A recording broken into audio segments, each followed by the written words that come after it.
இன்னும் பழைய எப்படி பழைய பாட்டே பாடிக்கிட்டு இருந்தா எப்படி?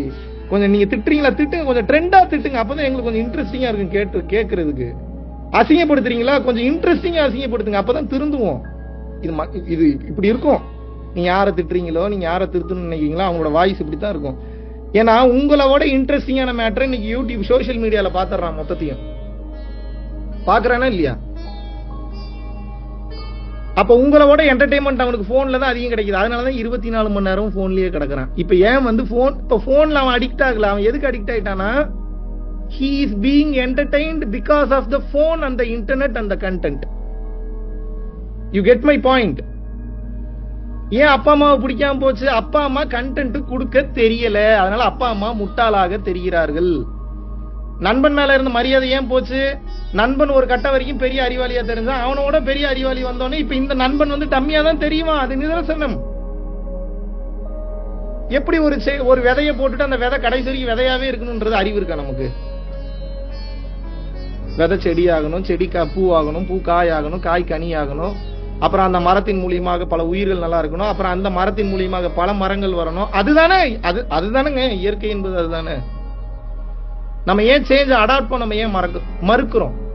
அப்புறம் அந்த பையனை எப்படி அடக்கணும்ன்றத சொல்றோம் உங்களுக்கு. அடக்கணும்னா என்ன, அவனுக்கே தெரியும். அதிக அன்பு காமிச்சு மட்டும்தான் அடக்கணும். அப்படின்னா என்ன? சிகரெட் அடிக்கிறியா, வா 10 சிகரெட் அடி, வா என் முன்னாடி அடி. வேற என்னெல்லாம் அடிக்கணும்ன்ற? சரக்கு அடிக்கிறியா, அடி, முன்னாடி உட்காந்து அடி. எவ்வளவு அடிப்ப, எவ்வளவு நாள் அடிப்ப, கண்டினியூ எத்தனை நாள் அடிச்சிருவ நீ? அப்புறம் வேற என்னெல்லாம் ஆசை இருக்கு, வா இங்க வா, என்ஜாய் பண்ணு என்ஜாய் பண்ணு என்ஜாய் பண்ணு. 2 மாசம் திணற அடிச்சுட்டேன். அவன் டயர்ட் ஆயிட்டான், என்ஜாய் பண்ணியே டயர்ட் ஆயிட்டான் வாழ்க்கை. இதுக்கப்புறம் என்ஜாய் பண்றது அவன் திகட்டி போய் வாழ்க்கையை வெறுத்து, என்னன்னா இதுல ஒரு கர்மமும் இல்லை, இதுக்கு தானே நான் இத்தனை வருஷம் நான் ஓடிட்டு இருந்தேன்னு சொல்லி ஒரு முடிவுக்கு கடைசியில என்ன வந்துட்டான் அப்படின்னா, அன்பே சிவம்ன்ற கான்செப்டுக்கு இப்ப வந்துட்டான். இப்ப அவன் மொத்த குடும்பமும் மொத்த ஏரியாவும் இது எப்படி வாய்ப்பு? இது சான்ஸே இல்லையே. மெடிக்கல் மிராக்கிள் என்னென்னமோ சொல்லி நாங்க திருந்தல. இப்ப சொல்லுங்க, ஒரு பையன் நல்லது சொன்னா திருந்துறானா, இல்ல அவனை முழுசா அனுபவிக்க விட்டா உள்ள போயிட்டு வெளியே வந்துடுறானா? இதுல பிரச்சனை இருக்கு. முழுசா அனுபவிக்க விட்டாலும் உள்ள போய் மாட்டிப்பான். விஷயம் தெரிஞ்ச ஒரு ஆள் பக்கத்துல இருக்கணும் உள்ள போகும்போது. அது எப்படின்னா, கிணத்துல நம்ம பையனை, நீச்சலே தெரியாத பையனை உள்ள இறக்கி விடுற மாதிரி. உங்களுக்கு நீச்சல் தெரியணும், தெரியாம இறக்கி விட்டீங்கன்னா என்ன ஆகணும்? என்ன ஆகும்? போய் சேர வேண்டியதான். இப்ப பிரச்சனை என்ன, உங்களுக்கும் நீச்சல் தெரியல, இப்ப அவனுக்கும் நீச்சல் தெரியல. ஆனா 2 பேரும் இப்ப அந்த கிணத்துல நீச்சல் அடிச்சிட்டு இருக்கீங்க. இப்ப யாரு தப்பிப்பீங்கன்னு நினைக்கிறீங்க நீங்க? 2 பேரும் செத்து போயிருவீங்க ஒரு கட்டத்துக்கு மேல. ஏதாவது புரியுதா, இல்ல புரிஞ்ச மாதிரியே தலையாடிட்டு இருக்கீங்களா?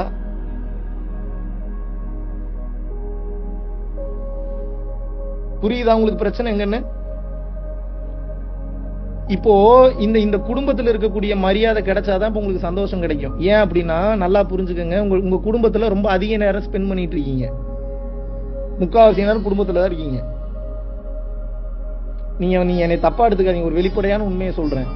இவ என் பொண்டாட்டி, இந்த பொண்டாட்டி எனக்கு மட்டும்தான், இந்த புருஷன் எனக்கு மட்டும்தான் நினைச்சீங்கன்னா உங்களுக்கு வலிக்கும். கடைசி வரைக்கும் எழுதி வச்சுக்கோங்க. ஏங்க அப்ப நீங்க என்னங்க சொல்றீங்க? அப்படிலாம் கேட்காதீங்க, அதுக்கு மேலேயே போகாதீங்க. இந்த மைண்ட் செட் வரணும், மன ரீதியா இருக்கணும். இது இல்லைன்னா வலிக்கும், 100% வலிக்கும். எப்படி நீங்க கூட்டி கழிச்சு பார்த்து, எப்படி நீங்க கணக்கு போட்டு பாத்தீங்கன்னாலும் வலிக்கும். காரணம் என்னன்னா, இப்ப நான் ஆகாய மார்க்கமெல்லாம் இப்ப நான் பேசுவேன். இப்ப நான் பேசி உங்களுக்கு, இப்ப எத்தனை பேர் ஆகாய மார்க்கமா போயிருவீங்க நீங்க பிளைட் இல்லாம? இங்கேயே வாழ்றது எப்படின்னு தெரியல. ஒருத்தன் என்கிட்ட கேட்டான், எங்க இந்த கூடு விட்டு கூடு போயிருது எனக்கு சொல்லி கொடுப்பீங்க? ஏன்டா இருக்கிற கூட்டுலயே உனக்கு ஒண்ணும் பண்றது தெரியல, என்ன பண்றதுன்னு தெரியல, புது கூட்டுல போய் என்ன போய் பண்ணுவான்? இங்க ஆற்றலுக்கு இங்க பிரச்சனையே கிடையாது. அதை பயன்படுத்தக்கூடிய தகுதி நமக்கு இருக்கா? அதுதான் கேள்வி. உங்களிடம் கேட்டுக்கொள்வது ஒன்றே ஒன்றுதான், நல்லா புரிஞ்சுக்குங்க. இந்த குடும்பம் ரொம்ப ஆபத்தானதுன்னு சொல்றேன். எந்த குடும்பம்? எல்லா குடும்பமும். தப்பா எடுத்துக்காங்க, சாரி டு சே திஸ். இதெல்லாம் யாரும் வெளிப்படையா பேச மாட்டாங்க. ஏன்னா கலாச்சாரத்துல கை வச்சா அதுக்கு ஒரு பெரிய குரூப்பே கிளம்பும். ந புண்ணியம் ந பாபம்ங்கிறாரு. சிதானந்த ரூபா சிவோகம் சிவோகம் ஆதிசங்கரர். என்ன சொல்றாரு? சிதானந்த ரூபா சிவோகம் சிவோகம் அப்படின்னா என்ன? அங்க எதுவுமே இல்லைங்கிறாரு. அங்கன்னா எங்க? எங்கேயுமே. அப்படின்னா என்ன? கண்ணுக்கு தெரியுற எதுவுமே உண்மை இல்லைங்கிறாரு. கரெக்டா? அப்ப எதுவுமே உண்மை இல்ல அப்படின்னா அங்க எதுவுமே இல்ல, ஜீரோன்னு அர்த்தம். அதுதான் உண்மைன்னு அர்த்தம். இப்ப அடுத்த பிரச்சனை, சரி ஓகே, இப்ப இந்த சட்டத்திட்டங்கள் எல்லாமே ஏற்றப்பட்டாச்சு, ஓகே. இப்ப நான் வந்து ஒரு 10 வருஷத்துக்கு ஒரு 10 வருஷம் இல்ல 10 வருஷத்துக்கு முன்னாடி பைக்ல வந்துட்டு இருந்தேன். இப்போ ஒரு 30 வருஷத்துக்கு முன்னாடி நான் உயிரோடவே இல்லை. ஆனா நீங்க எதுல வந்திருப்பீங்க? நீங்க சைக்கிள்ல வந்திருப்பீங்க. 100 வருஷத்துக்கு முன்னாடி எப்படி வந்தீங்க? நடந்து வந்தீங்க. இப்ப நான் வந்து உங்ககிட்ட வந்து நான் என்ன சொல்றேன்னா, அந்த காலகட்டத்தில் நீங்க நடந்தா வந்தீங்க, அதனால இப்பயும் நீங்க எல்லா இடத்துக்கும் நடந்தே போங்க வாங்கன்னா கேட்பீங்களா? ஏன் கேட்க மாட்டீங்க? ஏன்னா இந்த உலகத்துக்கு தகுந்த மாதிரி ஸ்பீடு வேணும், கரெக்டா இல்லையா? இந்த உலகத்துக்கு தகுந்தாற் போல மாறித்தான் ஆக வேண்டும், சரியா இல்லையா?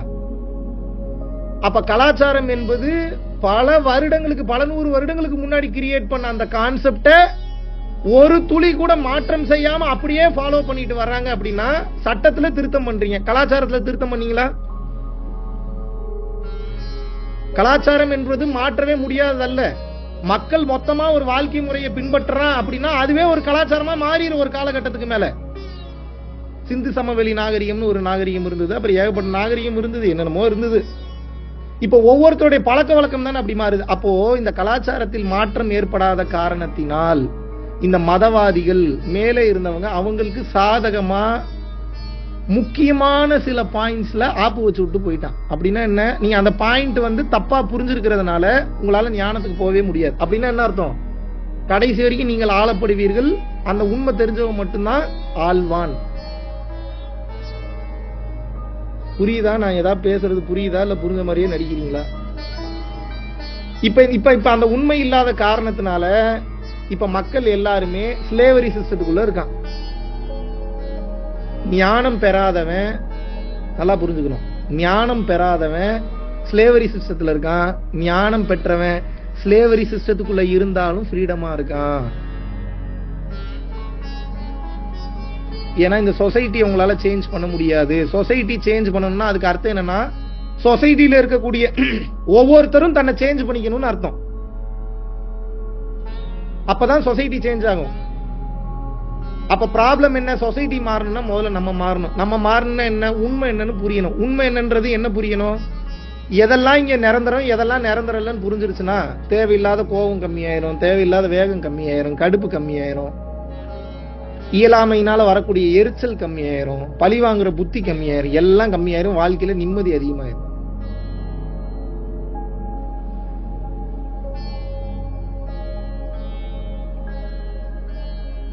குடும்பத்தில் வரக்கூடிய முக்காவாசி பிரச்சனை காரணம் என்ன அப்படின்னா, புதுசா பாக்குற மாதிரி ஒரு புது பையனை பாக்குற மாதிரி உங்க புருஷனை பார்க்க மாட்டீங்க, ஒரு புது பொண்ணை பாக்குற மாதிரி உங்க பொண்டாட்டியை பார்க்க மாட்டீங்க. அது எப்படிங்க பாக்குறதுன்னு கேட்காதீங்க, அது ஒரு பிராக்டிஸ், அது பண்ணாம வராது. அப்படி பார்க்கலன்னா வலிக்கும். மொத உங்க பொண்டாட்டியை பார்க்கும்போது என்ன மனநிலையோட பாத்தீங்களோ ஒவ்வொரு முறையும் அப்படித்தான் பார்க்கணும். இது ரொம்ப கஷ்டமான டாஸ்க், ஆனா இதை பிராக்டிஸ் பண்ணணும், இல்லைன்னா வலிக்கும். ஏன் வலிக்கும்னு சொல்றேன் கேளுங்க. புதுசா பார்க்கும் போது டேட்டா வராது, அவங்கள பத்தி கொண்டு வந்து எதுவுமே உங்க மனம் நிறுத்தாது, கூகுள் சர்ச் இன்ஜின் மாதிரி கொண்டு வந்து நிறுத்தாது. அவங்களோட 2 வருஷம் 3 வருஷம் வாழ்ந்துட்டீங்கன்னா நல்லது கெட்டதெல்லாம் உள்ள போய் பதிஞ்சிருக்கும். இப்ப உங்க பொண்டாட்டி பேர் சாரதான்னு வச்சுங்க, சாரதான் நீங்க சொன்ன உடனே உங்க பொண்டாட்டி சாரதா பண்ண நல்லது, உங்க பொண்டாட்டி சாரதா பண்ண கெட்டது, நல்லது கூட அதிகம் வராது, கெட்டதுதான் மெயினா வந்து முன்னாடி நிற்கும். ஏன்னா அதுக்குதான் வீரியம் ஜாஸ்தி, உடனே அட்டாக் பண்ணும். அப்ப என்னன்னா அந்த கெட்டதெல்லாம் வந்த உடனே இப்ப அந்த டேட்டாவெல்லாம் படிக்க ஓட உங்க பாடிக்குள்ள கெமிக்கல் ரியாக்ஷன் நடக்கும். இவ இப்படி பண்ணிட்டா, அவ அப்படி பண்ணிட்டான்னு கோவம் வரும், கடுப்பாகும், அமைதியாவீங்க.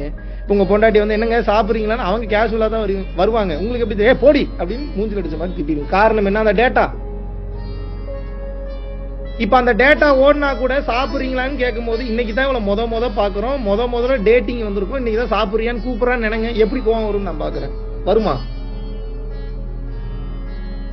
இப்ப நீங்க அடுத்த கேள்வியே கேட்கலாம் என்கிட்ட, ஏன்டா இப்படியே நான் ஒவ்வொரு டைமும் நான் புதுசா பார்த்தா அவன் தப்ப எப்படா திருத்திப்பான்? அதான் உங்க கேள்வி. இங்கதான் பியூட்டியா இருக்கு. உங்களால உங்க புருஷனவோ பொண்டாட்டியே திருத்தவே முடியாது, காலம் தான் திருத்தம், வெயிட் பண்ணி தான் ஆகணும். எத்தனை வருஷம்டா வெயிட் பண்றது? நீங்க செஞ்ச கர்மாவை பொறுத்தது. ஒருத்தனுக்கு ஒரே நாள்ல சரியாகும், 2 நாள்ல சரியாகும், 2 வாரத்துல சரியாகும், 2 மாசத்துல சரியாகும், 2 வருஷத்துல சரியாகும், 2 ஜென்மத்துல சரியாகும், 200 ஜென்மம் வேணாலும் சரியாகாது. எப்படி வேணாலும் வாய்ப்பு இருக்கு, அவரவர் செய்த கர்ம வினைகளை பொறுத்தது. என்ன புரிஞ்சுது?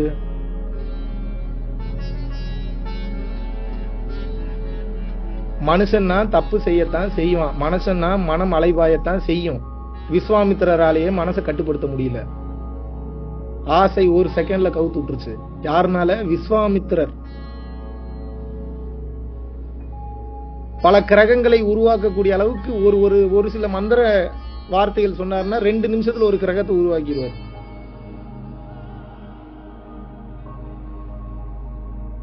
அவராலேயே மனசை கண்ட்ரோல் பண்ண முடியல. நீ உங்க பொண்டாட்டிட்டு என்ன கேக்குறீங்க? ஏண்டி எத்தனை டைம் சொல்ற, உனக்குலாம் அறிவு இல்லையா? எப்படி திருந்துவாங்க? எப்படி நிக்கும் மனசு? ஏண்டா இவ்வளவு டைம் சொல்லிட்டு இருக்கேன், உனக்கெல்லாம் புத்தியே இல்லையா? உனக்கெல்லாம் புத்தியே வராது. அவன் வந்துட்டா தான் ஞானம் பெற்றுவானே, அதான் வரமாட்டேங்குதே. அப்புறம் அதை போட்டு நோண்டு எப்படி எங்க இருந்து வரும்? என் பொண்டாட்டி என்ன சொன்னாலும் கேட்க மாட்டா சார். நான் ஒண்ணு சொன்னா அவ ஒண்ணுதான் செய்வா. அங்கதான் பிரச்சனையே இருக்கு. அதை மாத்திக்கணும்னு நினைச்சிட்டாங்கன்னா அவன் ஞானத்துக்கு போயிருவாங்க. அவங்க அதுக்கப்புறம் உங்க பொண்டாட்டியே இருக்கவே மாட்டாங்க. எழுதி வச்சுக்கோங்க.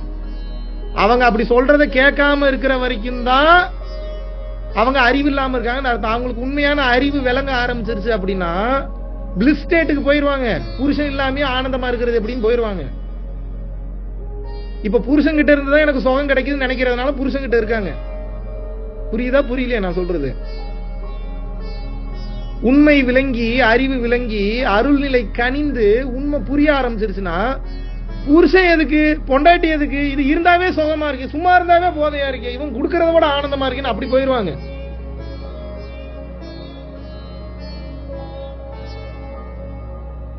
காரணம் என்ன தெரியுமா?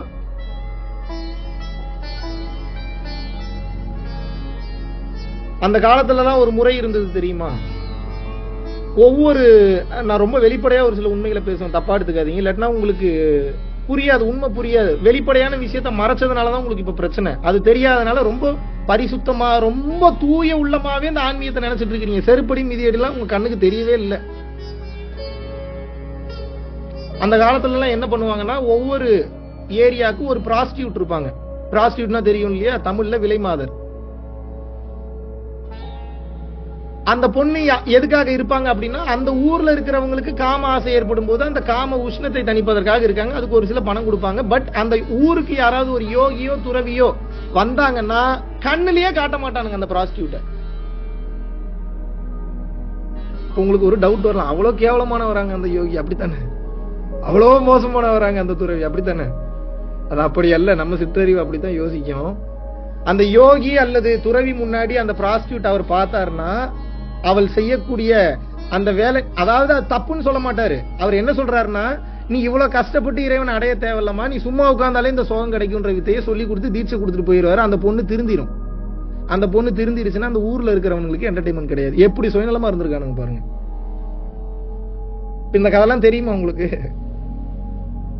இந்த கதைலாம் எங்க போய் தெரிய போதும்? இப்ப இந்த வரலாறு தெரிஞ்சுக்காம நீங்க மாட்டி இருக்கீங்களா, சுதந்திரத்துல இருக்கீங்களா, இல்ல பிரச்சனையில இருக்கீங்களான்னு உங்களுக்கு எப்படி தெரியும்? முதல்ல நம்ம ஒரு விடுதலை பெறணும்னா முதல்ல நம்ம இருக்கக்கூடிய நாட்டினுடைய வரலாறு தெரிஞ்சுக்கணும், நம்மளுடைய கலாச்சாரத்தினுடைய வரலாறு தெரிஞ்சுக்கணும்.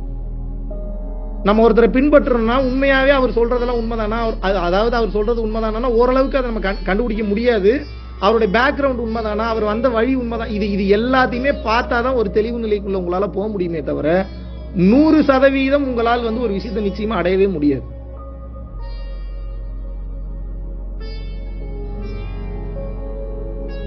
இந்த எனர்ஜி எங்க போகும்னா ஆரம்பத்தில் நான் சொன்ன மாதிரி குடும்பத்தில் போய்விடும். குடும்பத்துல எப்ப உங்களுக்கு இந்த எனர்ஜி போகும் அப்படின்னா சுகம் கிடைக்கலன்னா நிம்மதி போயிடும். சுகம் எப்ப கிடைக்குது? உங்களுக்கு பிடிச்ச மாதிரி ஏதாவது நடந்தா சுகம் கிடைக்குது. கரெக்டா? சுகம் எப்ப கிடைக்குது?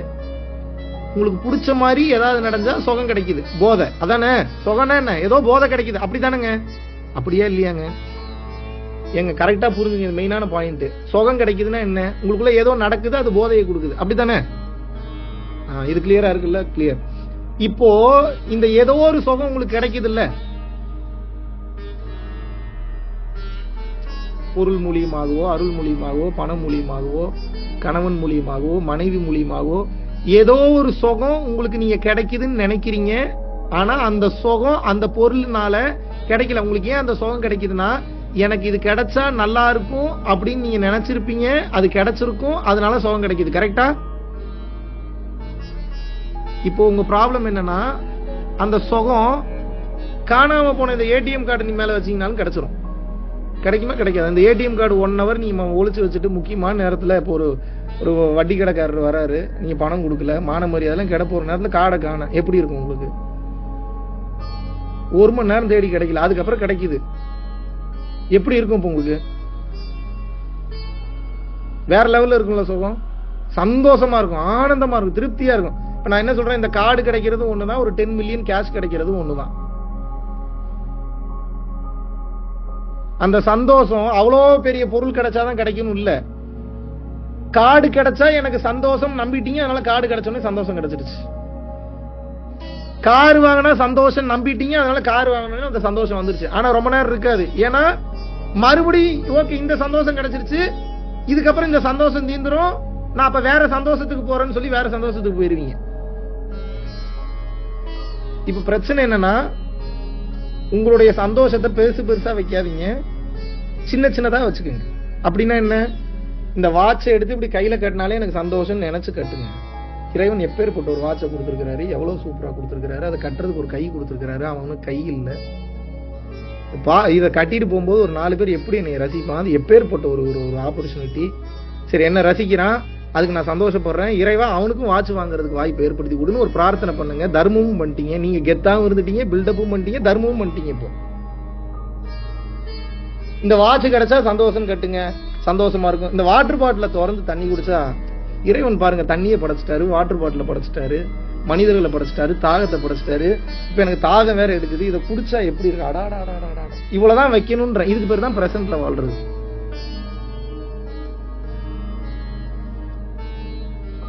புரியுதா?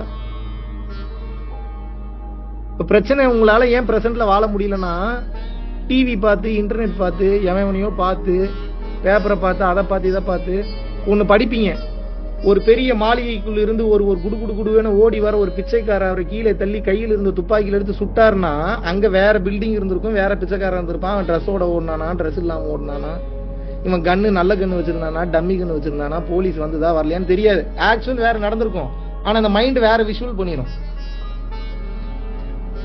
ஆனா அங்க போய் பார்த்தா அப்படி ஒண்ணு இருக்காது, அது சம்பந்தமே இல்லாம வேற மாதிரி இருந்திருக்கும். அப்புறம் அதுக்கு தகுந்த மாதிரி அடாப்ட் பண்றீங்க. அப்படித்தானே? இப்படிதான் ஏமாந்து போய் இருக்கிறீங்க. எல்லாம் நீங்க நினைக்கிற மாதிரி இந்த உலகம் இல்ல, அது வேற மாதிரி இருக்கு. நீங்க ஒன்னு விஷுவல் பண்ணி வச்சிருக்கிற மாதிரி இந்த உலகம் இல்ல, அது மாறிக்கிட்டே இருக்கும். இப்ப நீங்க சேஞ்ச் அடாப்ட் பண்ணலன்னா மாட்டிப்பீங்க. புரியுதா நான் சொல்றது? ஏதாவது பெரிய பெரிய பொருள் உங்க ஆசையை கொண்டு போய் வைக்காதீங்க, அடையிறதுக்கு ரொம்ப லேட். உங்களுக்கு தேவை சுகம் தான். சுகமா இருந்தீங்கன்னா ஹார்மோன் செக்ரேஷன் ஆகும். ஆனந்தமா இருக்க உங்களுடைய 10ஆம் வாசல் சீக்கிரமாக திறக்கும்.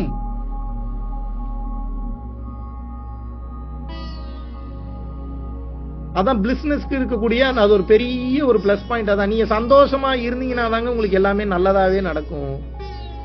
அப்ப சந்தோஷமா எப்படிங்க இருக்கிறதுன்னு கேட்டா, உங்களுடைய தேவைகளை குறைச்சுக்கங்க. அப்படின்னா எப்படி குறைப்பீங்க? இப்ப நீங்க உங்களோட நோக்கத்தை தேவையை பெருசா கொண்டு போய் வைக்காதீங்க. விச் மீன்ஸ் என்னன்னா, இப்ப நான் ஒரு பெரிய டாக்டர் ஆகணும்னு வச்சு ஓடாதீங்க. டாக்டர் ஆகணும்னு நினைச்சிட்டீங்களா, டாக்டர் ஆகிறதுக்கு உண்டான வேலையில பிரசன்ட்ல இருக்கணும். டாக்டர் ஆகணும், இது ஸ்ட்ரெஸ். டாக்டர் ஆகணும்னு வச்சுட்டீங்கன்னா பிரசன்ட்டுக்கு வந்துடணும். டாக்டர் ஆகிறதுக்கு உண்டான வேலை என்னென்னவோ படிக்கணும், பாஸ் பண்ணணும், எக்ஸாமுக்கு போகணும், வரணும், அதை பண்ணணும், இதை பண்ணணும், எல்லாமே பண்ணணும். அங்க பிரசன்ட்ல இருக்கணும். எவன் ஒருத்தன் பிரசன்ட்ல இருக்கிறானோ எதிர்காலம் மாறிடும், பாசிட்டிவா மாறிடும். அதுவே அவனுக்கு கடைசி பிறவியா மாறிடும். எழுதி வச்சுக்கோங்க. எல்லா பயிற்சியும் உங்களை பிரசன்ட்ல இருக்கிறதான் சொல்லி கொடுக்குறாங்க. எல்லா பயிற்சியும் பிரசன்ட்ல இருக்கிறதா. பட் ஏன் இப்ப உங்களால பிரசன்ட்ல இல்லைன்னா இருக்க முடியலன்னா, உங்களுக்கு ஆசை ஜாஸ்தி ஆயிடுச்சு. ஆசை அழிவிற்கு காரணம் என்று கூறினார்கள். அப்படின்னா என்ன அர்த்தம்? ஆசை பெரிதாக பட அது கிடைக்கவும் கிடைக்காது, ஸ்ட்ரெஸ் டிப்ரெஷன்ல செத்தும் போயிருவீங்க. கிடைக்கிறது கிடைக்கட்டும், நான் பிரசன்ட்ல வாழ்றேன்னு சொல்லி ஏத்துக்கிட்டு பிச்சைக்கார மென்டாலிட்டிலேயே நீங்க வாழ்றீங்க அப்படின்னா கிடைக்கிறது எல்லாமே பெருசா கிடைக்கும்.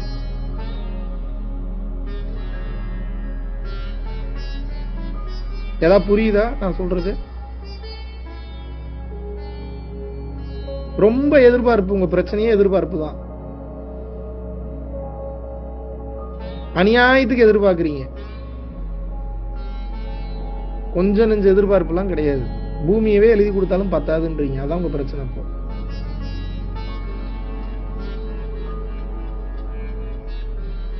நல்லா புரிஞ்சுக்கணும், எதையும் கொண்டு போக போறது இல்ல, எதையும் எடுத்துட்டு போக முடியாது. ரொம்ப மரியாதையா, ரொம்ப கவனமா, ரொம்ப அர்ப்பணிப்போட, ரொம்ப கைண்டா, கூனி குறுகி இவ்வளவு நாள் செய்த தவறிற்கு வெக்கப்பட்டு அசிங்கப்பட்டு இறைவன்கிட்ட மன்னிப்பு கேட்டு அதுக்கப்புறம் உங்க தன்னம்பிக்கையை வளர்த்துட்டு பெருமைப்படக்கூடாது. நீ இருக்கக்கூடிய பொசிஷனுக்கு இறைவன் கொடுத்த பிச்சைக்கு நன்றி உணர்வா இருக்கணும். பெருமை உணர்வோடு இருக்கக்கூடாது. எந்த உணர்வோடு இருக்கணும்? நன்றி உணர்வோடு இருக்கணும். அந்த நன்றி உணர்வு இருக்கும்போது தான் கைண்ட்னஸ் வரும், பணிவு வரும். இல்லாட்டினா அகங்காரம் வந்துடும். முக்காவாசி பிள்ளைங்க உங்க வீட்டுல இருக்கக்கூடிய பிள்ளைங்களுக்கு வீணா போறது காரணம் வேற யாரும் இல்ல, நீங்க தான். எழுதி வச்சுங்க, சத்தியமான உண்மை. ஏங்க ஒண்ணும் தெரியாத உங்களை பார்த்து உங்க பையன் வளர்ந்தா ஒண்ணும் தெரிஞ்சவனா வருவானா இல்ல ஒண்ணும் தெரியாதவனா வருவானா?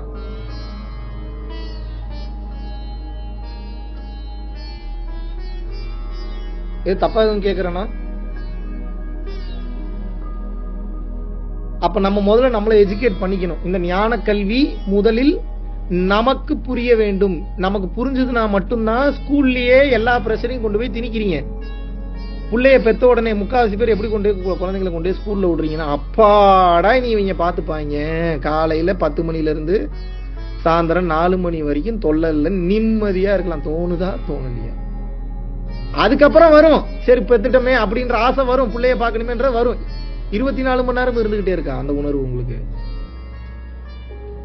அப்ப ஏமாத்து வேலை தான். உங்களை நீங்களே ஏமாத்திக்கிறீங்க தான். என் புள்ள மேல எனக்கு ஓவர் கேர்னு. ஓவர் கேர்னா 24 ஹவர்ஸ் அதே தாட் இருக்கணும். இருக்குதான். படம் பார்க்கணும் போல, குளிக்கணும் போல, சமைக்கணும் போல, எங்க படத்துக்கு போலான்னு போல, ஏதாவது என்டர்டைன்மெண்ட் பண்ணலான்னு போல. அப்ப அப்படி கொண்டு போய் ஒரு ஸ்கூல்ல விடுறீங்க அப்படின்னா மாட்டினாண்டா ஒருத்தன் வச்சுதான் செய்வாங்க, பில்ல ஜாஸ்தி போடுவாங்க. ஏன்னா அவனுக்கு நல்லா தெரியுது உங்களோட புத்திசாலி, எஜுகேட் பண்றவன் உங்களோட பெரிய புத்திசாலியா இருப்பான். நீ ஏன் கொண்டு போய் இவ்வளவு தூரம் கொண்டு வந்து விடுறீங்க நல்லா தெரியும். சமாளிக்க முடியலன்ற கொண்டு வந்து நீ விடுறீங்க. அப்ப அவன் அதுக்கு சார்ஜ் பண்றான். சரி சமாளிக்க முடியலன்னு கொண்டு வந்து விடுறல, பணத்தை கட்டு. நடத்தி கொண்டு போறான் தெரியுமா? பைத்தியமே பிடிச்சிரும். நீங்க ஒரு முடிவுக்கே வந்துருவீங்க. எப்படி இது நடக்கும்னு நினைக்கிறீங்க?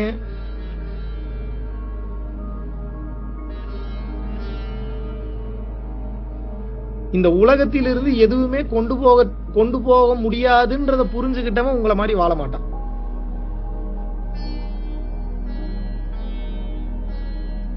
இந்த உலகத்துல இருந்து ஒண்ணுமே கொண்டு போக முடியாதுன்னு தெரிஞ்சதுனாதான் முதல்ல போற வேகமே குறையும், ஸ்பீடு குறையும், பதட்டம் கம்மியாகும், படபடப்பு கம்மியாகும். இல்லை என்றால் நிச்சயமாக ஆகாது. புரிஞ்சுதா நான் சொன்னது? ஒண்ணு இல்லைங்க, இவ்வளவு நேரம் பேசின மேட்டர் சிம்பிளா புரிய வச்சுறேன். ஸ்பீடை குறைங்க, அவ்வளவுதான், வேற ஒண்ணும் இல்ல. உங்க வாழ்க்கையில நீங்க என்ன பண்ணணும்? ஸ்பீடை எப்படிங்க குறைக்கிறது? அடைய வேண்டியதை நம்ம அடையணும்னா அங்க வைக்க கூடாது கவனத்தை, இங்க வைக்கணும்ன்றதுல கவனமா இருக்கு. அப்படின்னா என்ன வேலை செய்யறீங்களோ அந்த வேலையில உங்க ஃபுல் பொட்டன்ஷியல கொடுங்க. இது ஒண்ணுதான் சீக்ரெட். தயவு செஞ்சு புரிஞ்சுக்க, வேற எங்கேயோ போய் தேடி தொலையாதீங்க. எல்லா மேட்டர் இதுக்குள்ளதான் இருக்குது. செய்யற வேலையில 100% கவனத்தோட செய்யுங்க, ஃபுல் போக்கஸா செய்யுங்க. அந்த வேலையை நீங்கள் செய்ய மாட்டீர்கள், இறைவன் செய்வார். இதான் ரகசியம்.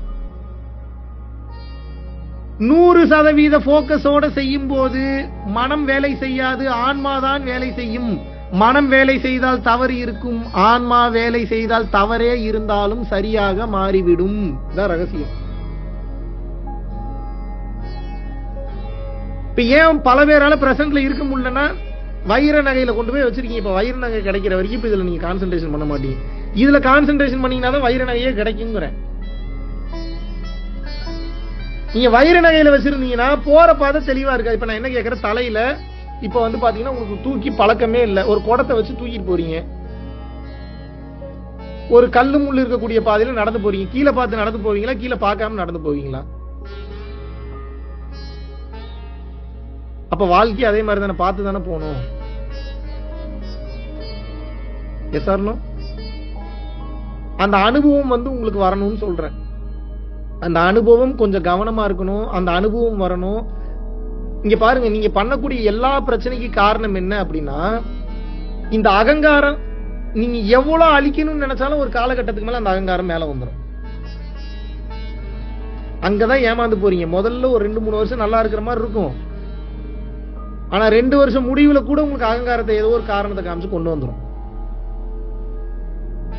ஹைலி அவேரா இருக்கணும், ரொம்ப அவேரா இருக்கணும். நீங்க எப்ப அந்த அவேர்னஸ் குறையிறோ நல்லா புரிஞ்சுக்கங்க, இந்த உலகத்தில் எவ்வளவுக்கு எவ்வளவு அதிகமான உயிர்கள் உங்களை வாழ்த்துதோ அந்த அளவுக்கு உங்களுடைய முக்தி என்னும் சீட்டு கன்ஃபார்ம் ஆயிடுச்சுன்னு அர்த்தம். இதை புரிஞ்சுக்கங்க. இந்த உலகத்தில் எத்தனை அதிகமான உயிர்கள் நீங்கள் செய்த செயல்களிற்காக உங்களை வாழ்த்துகிறார்களோ, அப்படின்னா என்ன, நீங்க ஒரு செயல் செஞ்சா அது அவன் மனசுல இருக்கணும்னு அர்த்தம். அவன் அதை எப்பெல்லாம் நினைச்சு பார்த்து ஆனந்தப்படுறானோ, நன்றி உணர்வு அடைகிறானோ, நான் இன்னைக்கு பட்டயத்தில் எழுதி தரேன், உங்களுக்கு அடுத்த பிறவி கிடையாது. இப்ப நீங்க எப்படி சொத்து சேர்க்கிறீங்கன்னா, என் அக்கௌண்ட்ல இவ்வளவு இருந்தா தான் நான் கோடீஸ்வரன். இனிமேல் நீங்க அப்படி சொத்து சேர்க்க கூடாது. அது சேர்த்துக்குங்க, அதை நான் வேணான்னு இல்ல, நீங்க அப்படி சேர்த்துக்குங்க. இப்ப எப்படி சொத்து சேர்க்கணும்னா, ஏதாவது உயிர்களை சந்தோஷப்படுத்திக்கிட்டே இருக்கணும். நீங்க மனதை குளிர்விச்சுக்கிட்டே இருக்கணும். அதுதான் ப்ராப்பர்ட்டி, அதான் நீங்க சேர்க்கக்கூடிய அசெட். நல்ல இந்த எழுதிட்டு இருக்கக்கூடிய ஆகச்சிறந்த அறிவாளிகள் தயவு செய்து நோட் பண்ணிக்கங்க. மெயினான பாயிண்ட் இது.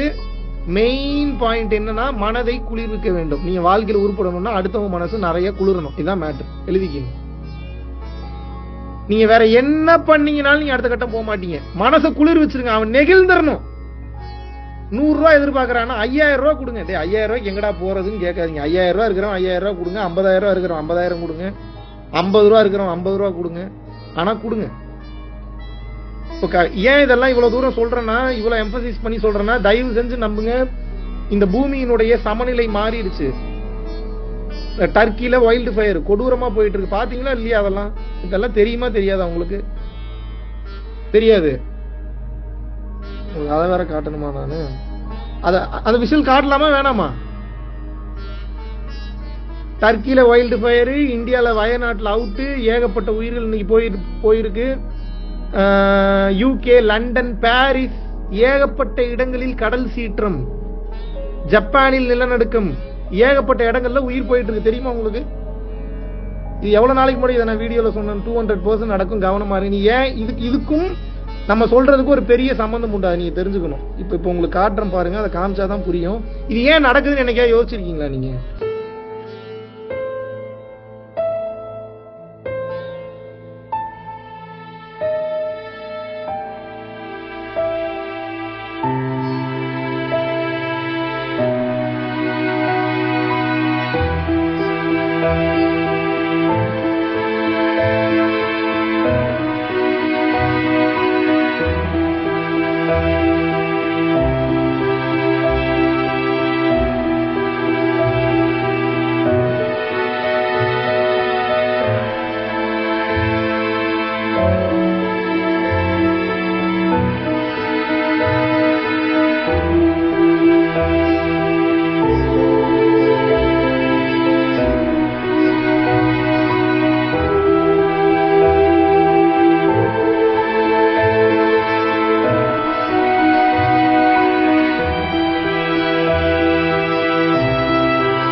தோணுது. உனக்கு வேலை இல்லை, நமக்கும் வேலை இல்லை, ஏதோ கத்திக்கிட்டு இருக்கான், ஏதோ கேட்போம், ஏதோ வந்தோம் போனோம். ஒவ்வொருத்தருக்கு கடமை இருக்கு. இன்னும் நீங்க இதே மென்டாலிட்டியோட இருந்தீங்கன்னா செத்து போயிருவீங்க சீக்கிரம். சத்தியமா நடக்கும். காரணம் என்னன்னா, நல்லா புரிஞ்சுக்குங்க, இந்த உலகம் ரொம்ப அப்கிரேட் ஆயிட்டு வருது. சோலார் பிளேயர்ஸ்ல இன்னும் அப்கிரேட் ஆகும், இன்னும் வேகம் ஜாஸ்தி ஆகும், மனிதனுடைய சிந்தனை திறன் ஜாஸ்தி ஆகும். 12 வயசுக்கு வர பொண்ணு இன்னும் 5 வயசுக்கே வயசுக்கு வரும். நடக்கும், எழுதி வச்சுக்கோங்க. ஒரு சில குழந்தைகள் வந்து பாத்தீங்க அப்படின்னா கொடூரமாக தாக்கப்படும். இதெல்லாம் ஏன் அப்படின்னா இந்த உலகத்தில் தர்ம நிலை தவறுகிறது. பூமி ஏன் சுத்துதுன்னா தர்மம் நிலை பெற்று நிக்கிறதுனாலதான் பூமி சுத்த முடியுது. இது எப்படி நான் நம்புறது? இதை நான் எப்படி நம்புறது? நீ என்ன சொன்னாலும் நான் நம்பிடணுமா? சரி, மரம் கொடுக்குதா கொடுக்கலையா? எதா எடுக்குதா?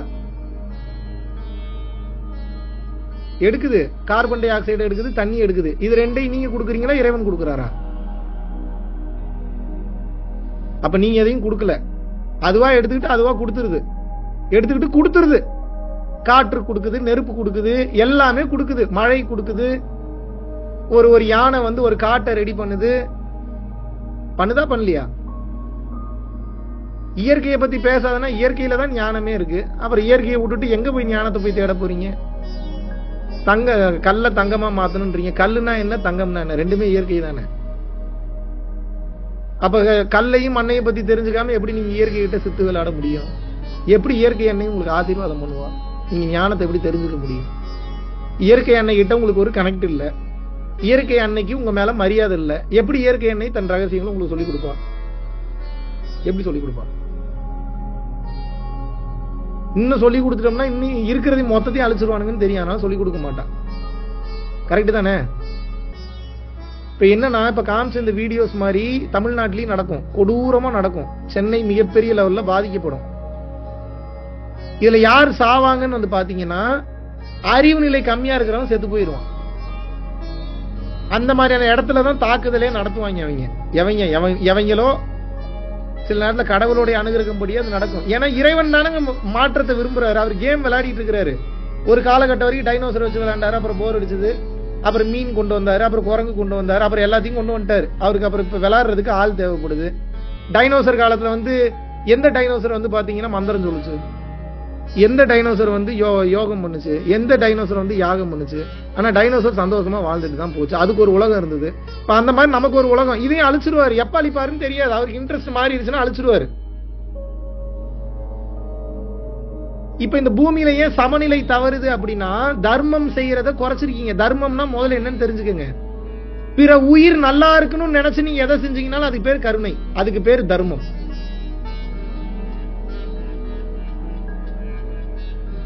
ஒரு மிகப்பெரிய தப்பு உங்க ஃப்ரெண்டு பண்ணிட்டான், அது உங்களுக்கு தெரிஞ்சிருச்சு. அது மன்னிக்கவே முடியாத தப்பு, மிகப்பெரிய துரோகம். இப்ப அந்த மேட்டர் அவங்க வீட்டுல போய் சொன்னீங்கன்னா அந்த பையனுக்கு நல்ல ஒரு தண்டனை கிடைக்கும், அவனும் திருந்துவான். அவங்க வீட்டுல இருக்கிறவங்களுக்கும் அவன் யாரு என்ன எதுன்ற உண்மை புரிய வரும். ஆனா அவங்க ஃபேமிலியில ஒரு நல்ல பையனா இருந்திருக்கான், அவ்வளவு கெட்டவன் கிடையாது. ஆனா அந்த ஃபேமிலியா அவனை நம்பிதான் இருக்கு. அவங்க அப்பா அம்மா கொஞ்சம் ஸ்ட்ரிக்ட். இப்ப போய் நீ அந்த உண்மையை சொன்னீங்கன்னா அவங்க ஃபேமிலியா அவனை வெறுத்துரும், அவன் அனாதை ஆயிடுவான். சொல்லாமா? அதான் தர்மம்ன்ற. புரிஞ்சுதா? தர்மம்னா கொடுக்கிறது மட்டும் இல்ல, நீங்கள் செய்யக்கூடிய அந்த செயல், அதுக்கு பேர் தர்மம். பலனை எதிர்பார்ப்பு செய்வதற்கு பேர் தானம். பலனை எதிர்பார்க்காமல் செய்யக்கூடிய அந்த செயலுக்கு பேர் தர்மம். ஒரு பொருளாக கொடுக்காமல் பிற உயிர்களின் நலன் கருதி அந்த செயல் நிகழ்த்தப்பட்டால், உங்கள் மூலியமாகவோ இல்ல பிறர் மூலியமாகவோ அல்லது வேறு எந்த உயிர்கள் மூலியமாகவும் நீங்கள் காரணகர்த்தாவாக இருந்த அந்த செயல் அந்த உயிருக்கு நன்மையாக விளைந்தால் அது தர்மம். புரிஞ்சுதா? அது எந்த வகையில வேணாலும். அதுக்கு இனிஷியேட்டரா நீங்க இருந்திருக்கீங்க, அதுக்கு மேல இனிஷியேட்டர் காடு தான். அவரு கீழே நீங்க இருக்கணும், ஃபர்ஸ்ட் லைன்ல நீங்க இருக்கணும். கடவுள்கிட்ட இருந்து சிந்தனை வந்தது, இதை இறை அருள் மூலியமாக நான் செய்தேன், அவ்வளவுதான். இந்த தன்மையில இருந்தீங்கன்னா நினைத்து பார்க்க முடியாத விஷயங்கள், மிராக்கிள்ஸ் எல்லாமே உங்க லைஃப்ல நடக்கும். புரிஞ்சுதா நான் சொன்னது? இப்ப ஏன் உங்களுக்கு இவ்வளவு பிரச்சனை, பூமி இவ்வளவு ஏன் அழிவை நோக்கி போய்கிட்டு இருக்குன்னா, ஒரே காரணம், தர்மம் குறைந்து விட்டது, தானம் குறைந்து விட்டது, சுயநலம் அதிகரித்து விட்டது. சுயநலம் அதிகரித்த காரணங்களினால் என்ன பண்றீங்க? மண்ணை குடையறீங்க, மலையை குடையறீங்க. ஏன்னா கிரீடினுடைய வெளிப்பாடு. ஏங்க, எனக்கு கோபம் வந்தா, எனக்கு காமம் வந்தா, எனக்கு பேராசை வந்தா என்ன எப்படிங்க? அது எப்படிங்க பேரிடர் வர்றதுக்கு இதுக்கு என்னங்க எப்படி சம்பந்தம் இல்லாம இருக்கும்? பேராசை வர்றதுனாலதான் போய் வெட்டுறீங்க, மரத்தை வெட்டுறீங்க, மண்ணை வெட்டுறீங்க, மலையை குடையறீங்க, கிரானைட்டை குடையறீங்க. அப்ப மலைகள் வந்து வெட்டப்படும் போது மண்ணினுடைய ஈரப்பதம் வந்து மாறுது. மண்ணினுடைய அழுத்தம், பிடிப்பு மாறுது, சமன்பாடு மாறுது, அதனுடைய ஸ்ட்ரென்த் மாறுது, எல்லாமே மாறிடுது. அப்ப வயநாடு மாதிரி அழிஞ்சு போகுமா போகாதா? அப்ப டிசாஸ்டர் வருமா வராதா? புயல் வருமா வராதா? இப்ப நான் என்ன கேக்குறேன்னா, நாடுனே ஒண்ணு இல்லாம, நல்லா புரிஞ்சுக்கணும், நாடுனே ஒண்ணு இல்லாம எங்க போய் நீங்க பிறவி இல்லா பெருவாழ்வுக்கு போக போறீங்க? இப்ப உங்களுக்கு மெடிடேஷன் முக்கியமா, வீடு முக்கியமா, இந்த நாடு முக்கியமா? இப்ப ஒண்ணு இல்ல, நான் சொல்றது விஷுவல் பண்ணுங்க. எல்லாரும் ஒரு செகண்ட் உங்க கண் மூடுங்க. மெடிடேஷனுக்கு அப்புறம் போவோம். முதல்ல உங்களுக்கு மனிதநேயம் வரட்டும். கண் மூடுங்க. அப்படியே ஒரு செகண்ட் கண் மூடுங்க. எல்லாருமே நிமிர்ந்து உட்காருங்க. கண் மூடுங்க. கையில முத்திரை எல்லாம் எதுவும் பிடிக்க வேணாம். 2 கையும் கோர்த்து உட்காந்துங்க. கம்ஃபர்டபுளா உட்காருங்க. நான் சொல்றது அப்படியே விஷுவல் பண்ணுங்க. கண் மூடுங்க. கண் மூடுங்கன்னா மூடிடணும், திறக்க கூடாது. நான் சொல்ற வரைக்கும் கண் திறக்கூடாது. மூடுங்க கண். உங்க ஊர் இப்ப எங்க அப்படின்னா, நான் சொல்றது அப்படியே விஷுவல் பண்ணணும். உங்க ஊர் எங்க அப்படின்னா, நல்ல பச்சை பசேல் என்று அற்புதமாக பறந்து விரிந்து 4 பக்கங்களும் மலைகள் சூழ்ந்திருக்கு. எங்க பார்த்தாலும் பச்சையா தான் இருக்கு. எங்க பார்த்தாலும் பச்சையா தான் இருக்கு. விஷுவல் பண்ணுங்க. அப்படி ஒரு இடத்துல உங்களை கொண்டு போய் நிறுத்துங்க. இப்போ அங்க மக்கள் எல்லாரும் அவங்கவுங்க வேலையில பிஸியா இருக்காங்க. பாருங்க, அவங்களெல்லாம் பாருங்க. கண்மூடி அப்படியே மனக்கண்ணில் பாருங்க. எல்லாரும் அவங்கவுங்க கடைகள்ல பிஸியா இருக்காங்க. ஒரு அம்மா பூ விற்கிறாங்க. ஒரு அம்மா அந்த பூக்கு தண்ணி தெளிக்கிறாங்க. பக்கத்துல இருக்கிறவங்க எல்லாருமே அவங்கவுங்க வேலையில பிஸியா இருக்காங்க. ஒரு நாய் போகுது, பக்கத்திலேயே ஒரு மாடு போகுது. அந்த சைடு நிறைய கடைக்காரர்கள் அவங்கவுங்க வேலையை பார்த்துட்டு இருக்காங்க. அப்பேற்பட்ட ஒரு அற்புதமான காடுகள் சூழ்ந்து மலைகள் சூழ்ந்து இருக்கக்கூடிய ஒரு அற்புதமான கேரளா அப்படின்ற பகுதியில நீங்க பிறந்திருக்கீங்க. கவனிங்க, அங்க இருக்கீங்க, கவனிங்க. உங்களுடைய மொழி மலையாளம் தான். உங்களோட மொழி தமிழ் இல்ல, உங்கள் மொழி மலையாளம் தான். நீங்க அப்படியே நம்புங்க. இப்ப நான் சொல்றது உங்கள் மொழி மலையாளம் தான். இந்த செகண்ட்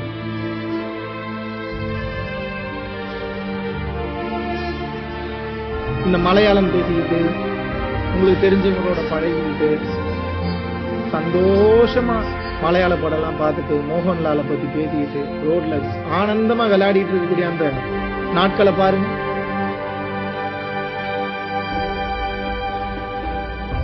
கேரளாக்குன்னு இருக்கக்கூடிய ஸ்டைலு, கேரளாவோட ஸ்மெல்லு, கேரளா சீனரி, கேரளாவோட ஃபுட்டு, பெரிய பெரிய அரிசி, எதெல்லாம் உங்க கண்ணுக்கு வருது, ஞாபகத்துக்கு வருது பாருங்க. நிவின் பாலி, வேற யாரெல்லாம் கண்ணுக்கு வராங்க? கேரளாவை அப்படியே நல்லா ஃபீல் பண்ணுங்க. இப்ப கேரளால வயநாடு அப்படின்ற பகுதியில இப்ப நீங்க பிறந்திருக்கீங்க. இப்ப நீங்க அங்க உட்கார்ந்து இத்தனை வருடம் நீங்க வாழ்ந்த வாழ்க்கையை பத்தி உட்கார்ந்து ஜாலியா பேசிட்டு இருக்கீங்க. உங்க கணவரை பத்தி மனைவி கிட்டையும், மனைவியை பத்தி கணவர்கிட்டயும் யாரும் மாத்தி மாத்தி பேசிட்டு இருக்கீங்க. இப்ப தூரத்துல இருந்து ஒரு சவுண்ட் கேக்குது பாருங்க. எல்லாரும் பாருங்க, உட்கார்ந்து பேசிட்டு இருக்கோம். படாருன்னு திரும்பி அங்க பாருங்க, ஒரு பெரிய சவுண்ட் கேக்குது. ஏதோ தண்ணி அடிச்சிட்டு இருக்கிற வர மாதிரி ஒரு ஃபீல்.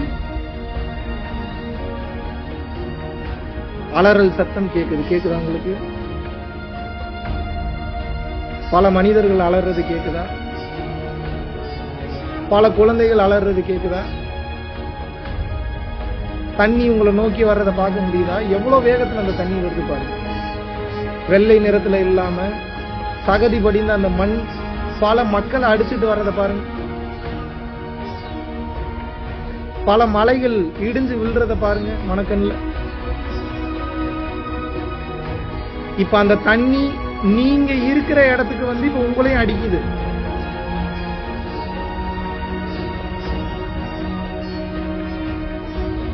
உங்க தலைக்கு மேல 10 அடிக்கு மேல தண்ணி போகுது. உங்களால மூச்சே விட முடியல. தண்ணிக்குள்ள மூச்சு அடைப்பு ஏற்படுது. எப்படி இருக்கு பாருங்க.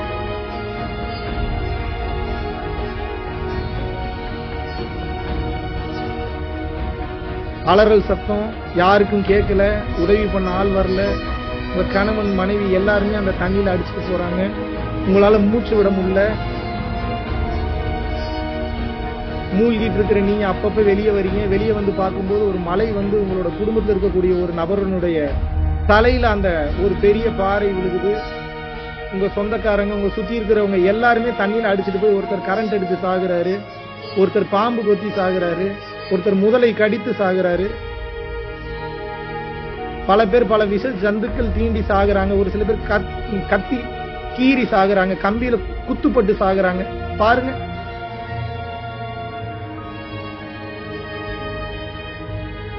கடைசியா இப்ப நீங்களும் அந்த தண்ணியில மூழ்கி மூச்சு அடைக்குது, மூச்சு இதுக்கு முள்ள ஃபீல் பண்ணுங்க.